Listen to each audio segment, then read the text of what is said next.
We pushed in the glasses. You see the logos on the screen. That means we can only be back with week number 3 of the Creator Undisputed League. Shout out to my boy JMMA once again for putting this together. Like I said, this is week number 3, and unfortunately the Toon Squad violence must continue. Last week we played against Darkside. If you guys have not checked out that video or Darkside's channel, that was youtube.com/darkside. Link can be found in the description for his channel. And more importantly, for this week, we are going up against Pryoxis. Make sure you check out his channel, youtube.com/Pryoxis. Of course, much bigger channel than I am, but still, we love to show love and spread it around because that's just the Toon Squad way. Anyway, Sugar Ray Leonard going up against Danny Jacobs, however you know him by. Ironically, coming into this match, I was expecting to play Kell Brook, Danny Jacobs, or Nigel Benn. I did not know which one out of the 3 I was going to be able to go with, but seeing that Pryoxis locked in Danny Jacobs, I was like, okay, kind of need a match speed here, so I wanted to pick Sugar Ray Leonard as a matchup that I think will be fair and pretty equal regardless of the overall ratings that you are seeing between the different fighters. Anybody who plays ranked knows that these are the demons of the middleweight division. Fun fact for you guys who are watching this video, me and Pry, while we have been friends for quite a few years now, we have not played each other on Undisputed since 2023. It's been like 2 years. So to be fair, going into this matchup, I did not know what to expect other than simulation gameplay and of course a tough matchup, because as you guys both know, me and Pry both preach, play, and showcase simulation all the time. So round number 1 was definitely a filling out process to figure out what the hell was gonna go on in this matchup. And one of the things that I really felt during the matchup was the patience early on. I could not really get a read or a clean read on exactly what it was that he wanted to do in round number 1. So in round number 2, you still see me utilize defense, mostly trying to gauge the distance correctly, trying to see what opportunities will be available to me, trying out different defensive tactics. We got side steps, we got directional dodge, we got ducks, we got everything going on. And as you see there, I sidestep to my left and try to counter with a straight right hand to no success. So I'm just testing the waters and seeing what exactly will work and what won't work in this matchup thus far. So anytime I'm going up against another person who likes to use their brain, likes to think, it's these type of matches that make Undisputed so fun, and it makes it feel like a game that's worth playing regardless to all the flaws that the game does have. You can still find matches that just make you want to queue back up for online matches or see if you can play more with your friends, and this is definitely one of those type of matches. So as you can see here, I use directional dodge again, try to go with the hook upstairs. He's probing with his jab, utilizing that lead right hand, and I finally find a catch and shoot opportunity, and we just start letting the combinations go. No slow pace anymore. As you can see here, I'm trying to set up some more counters, trying to see if I can catch things with manipulating the high guard, and I found a counter uppercut downstairs to the body. As we go in with the combinations, uppercut followed by the power hook. It's unable to land, step to the side with the directional hook, and put Pryoxis down on the canvas for the first time, and possibly the only time, but you won't know unless if you stick through the entire match. If you are enjoying the commentary so far, please do me a favor, like the video and subscribe to the channel. But let's continue on. As we can see, Danny Jacobs is able to beat the count. He's up at the count of 5. Kenny Bayless says walk forward. He sees his motor skills is good, and we are on to round number 3, as that was the end of round number 2. So anytime you catch a knockdown in a fight, it just elevates your confidence, and this just goes to show the level that Pryoxis can play at, because honestly, those first 2 rounds, while I did play on the more defensive side and I wasn't too sure of what it was he was attempting to do, I also got the sense that he was just doing the same thing I was trying to do, which was download the opponent. So despite the knockdown, round number 3, you're gonna see here how he switches up his timing and how he just starts to capitalize on some of the things that he noticed I wasn't doing. And it's one of the things that during this match, it honestly caught me off guard, because while he's still probing and utilizing the lead hand, I'm starting to notice he is also starting to find more success. As you can see there with the counter combination there, 2 shots to the body, 1 shot up top. He is able to start landing some more of his offense. Now, some of it, is it because of the timing changing due to desync? Yes, but also at the same time, you can see how his patterns are changing, how he's starting to react to some of the things that he saw me do in round 1 and round number 2. So I'm starting to utilize some feints here. I feinted the straight right hand moments ago and then tried to combo off of the feint to see if I can catch him with something, and his defense is holding up. It's solid. Even there, I was able to try to land a lead hook downstairs to the body, sidestepped afterwards. When I noticed what he was doing, I was able to counter with a left hook up top. So with 20 seconds to go in round number 3, the course of the fight is starting to change. He's even able to start walking into the inside and start taking less damage than he was in round number 2. So it shows he adjusted, and it shows his skill level that has been provided thus far. So speaking of the end of round number 3, we also get the update on the scorecards on what exactly is going on in this fight. 29-27, 2 rounds to 1 with the knockdown, the extra point, which shows the point discrepancy in round number 3. So round number 4, it shows me that he's dangerous. You know, it shows that he has the ability to adjust to what it is that I'm doing. And Pryoxis is one of those players that when he notices something, he can really start to have a snowball effect. So my goal so far in round number 4 is to see if I can shut that down and try to shut some of the momentum down that he is displaying throughout the fight. If I could shut it down early and I can bank away some of these rounds, considering how good he is at downloading opponents as well, it should give me a good chance in the second half of the fight. That's the strategy going into round number 4.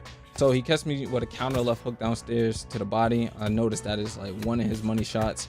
One of the shots he is best at landing, considering the fact he plays Ryan Garcia so much and Canelo Alvarez. It's no surprise that he is good with throwing left hooks downstairs to the body and finding good placement for those shots. Speaking of good placements for a shot, counter right hook to the head lands moments ago, and then I try to land something of my own. There's a 4-piece combination: jab with the hook and the straight, and the jab with the directional dodge as a bonus to try to get myself out of trouble.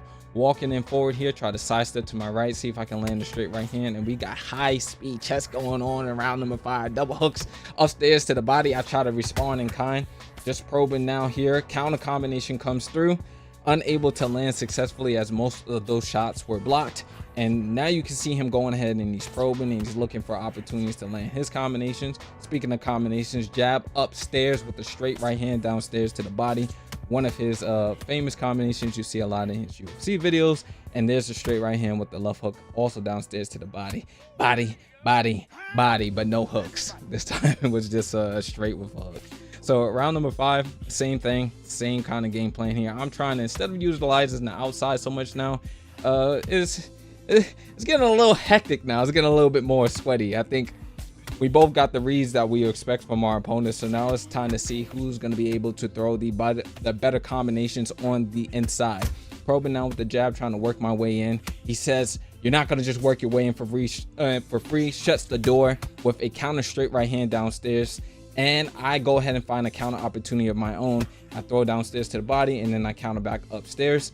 You can see here he's trying to catch some of the jabs that I'm throwing out, utilizing the manual guard. I happen to find a catch and shoot opportunity with a counter uppercut downstairs to the body, and he says, I'll raise you with 2 counters downstairs to the body with the double hooks, both connecting and counter windows. So as you can see here, it's the pace of this fight is extremely fast. A lot of stuff was the outside, and now the inside combinations are the things that are starting to take over in this match. Halfway to go in round number 2, I try to utilize a combination with the jab, and he's just reading it now, and he's firing off combinations of his own. Just uppercut, left hook, and straight, something that I saw Darkside doing last week, and utilizing it to great effects.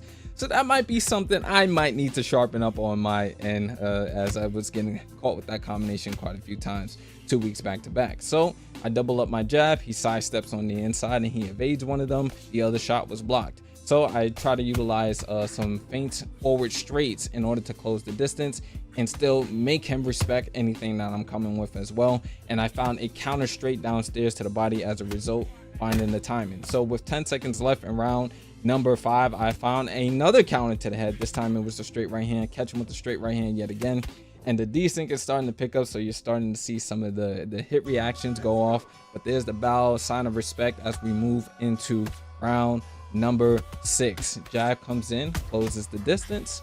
Try to close the distance of my own with a jab, and he finds the counter opportunity with the jab, and he puts the left hook behind as a nice bonus. Straight right hand downstairs to the body, connects yet again. I'm able to utilize the weave modifier and just move my head off the center line in order to connect with a counter shot of my own. And then I find another counter opportunity, and then another counter opportunity to the head with the jab counter. Like I said, this is definitely high speed chess.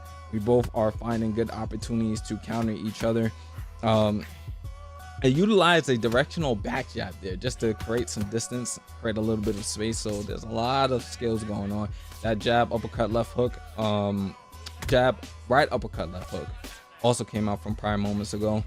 Straight right hand comes out, and then there's the look at the variation in the combinations. Now we got a straight with a left hook and then a right hook up top, so we got some hook variations going on with straight rights. Steps onto the inside, the jab and the straight, and it's honestly, it's so much. The punches in this game are so fucking fast, bro. Punches being as fast as they are. Speaking of a fast combination, look at the counter uppercut with the left hook and the power right hook behind it. So now we getting a little mustard put on some of these shots on the inside. And this is why I say these are the fights that you just love to see. Some classic boxing combinations, jab straight off the counter, and he just puts the left hook downstairs to the body as well. I'm trying to keep up, see if I can fend them off. Here's a counter of my own, find 2 of them. Jab, power right uppercut to the body, connects. I try to find a counter opportunity, he blocks that shot, and the counter opportunity dissipates into the void. Speaking of the void, this is going to be the end of round number 5 as I try to push his spleen through the void with the counter uppercut downstairs to the body. And that's going to be the end of round number 6. So fact checked as we into round number 7. 57-56, he is only down by a point. The knockdown really keeping me in this fight. As you can see here, he was able to put multiple rounds back to back to back. And then speaking of back to back, he fires with 2 back-to-back hook counters up top, and he creates a little bit of distance with the back step straight, and I'm able to find a counter opportunity of my own there with the counter hook to the head. Try to close the distance utilizing the directional step in jab and directional body jab as well. I'm utilizing some straight shots now with the jab and the 1-2 classic combination on the inside. Probes again, closes the distance with the body directional jab. And as he closes the distance, I welcome inside with the power uppercuts downstairs to the body. So the exchanges at this point is just back and forth, back and forth, back and forth, anybody's fight.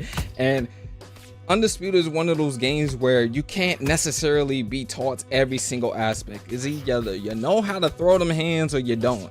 And if you don't know how to throw them hands, then you're gonna just end up getting cooked, because everything just can't be a technical thing that you just always are able to capitalize on. And speaking of capitalization, I try to work on the inside after countering to the head with a power hook, and I rock them and I stun them, but I'm not able to get myself another knockdown. So with that being said, and the way he's landing these combinations, he quick fired there with the left hand followed by the left hook. I try to go over the top with a left hook of my own, and he steps inside and looks and fishes for a counter opportunity, but it was not there.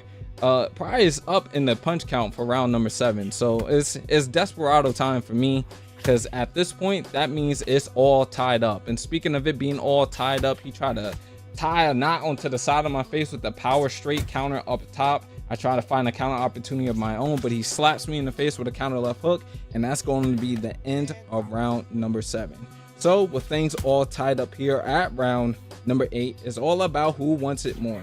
Key counter punching. Counter left hook connects to the head. Pryor's trying to close the gap and start working some of these combinations. He finds the counter jab up top. I see if I can respawn in time, try to close the gap. Left uppercut to the head, that has not been utilized too much. He responds with a left uppercut, right hook downstairs to the body of his own. Try to find the counter opportunity and succeeds by stepping to the outside of his lead hand and countering with the straight right hand. He responds with a combination, try to make up it with the volume that the counter shot was not able to land.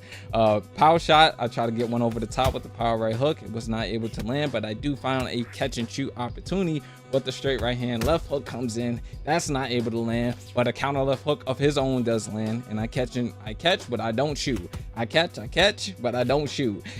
Try to work my way back inside, kind of opportunity not capitalized on, as I was utilizing some backwards movement there. And then how about some lateral movement? Step to the side, counter left hook to the headlands, power straight downstairs to the body, straight, step out of range, try to answer with a power shot of my own downstairs. Like I said, this fight is just fucking hectic. Speaking of hectic, jab, left hook, jab, and get out of dodge. Try to reset, take them for a little walk around the park as we start moving for the last minute of round number 8, where it's anybody's game at this point. Whoever wins this round wins the fights. Counter hook downstairs to the body, counter combination doesn't connect. 30 seconds left. Who is it going to go to? Left uppercut doesn't land, but the counter jab and a counter left hook also does land, and I'm sitting here trying to see if I can get a knockdown. He fires back with the combination. Head health is at midway. I'm scared. I don't know what's gonna happen, so we just start utilizing some movement. I'm hoping my counters are gonna be the thing that carries me through this round, and considering how many of them I landed, I think it's safe to say it's anybody's fight, but let's see what the judges say. Kenny raises my hand in a split decision, and that is how we end up winning this match. Listen, like the video, subscribe to the channel, check out Pry, link is in the description and also in the comment section, and I would love to hear from you in the comment section as well, and I'll see y'all in the next one.